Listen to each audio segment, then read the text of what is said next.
فرمایا وَوَصَّيْنَا الْإِنسَانَ بِوَالِدَيْهِ، وَوَصَّي جمع متکلم، وَوَصَّيْنَا الْإِنسَانَ بِوَالِدَيْهِ،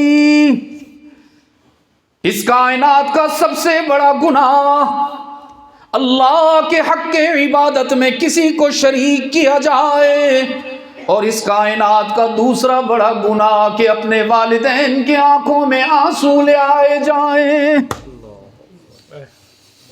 گویا حق تعالیٰ فرما رہے ہیں حقوق اللہ میں شرک ناقابل معافی، اور حقوق العباد میں ماں باپ کا دل دکھانا ناقابل معافی ہے۔ اگر اللہ کی ذات میں کسی کو شریک ٹھہرایا جنت نہیں مل پائے گی، اور اگر اپنے والدین کا دل دکھایا تو بھی جنت کی خوشبو نہ مل پائے گی۔ اور پھر والدین میں حملتہ امہ وہنا علی وہن، والدہ کو اللہ نے خاص مقام عطا فرمایا۔ رحمت عالم صلی اللہ علیہ وسلم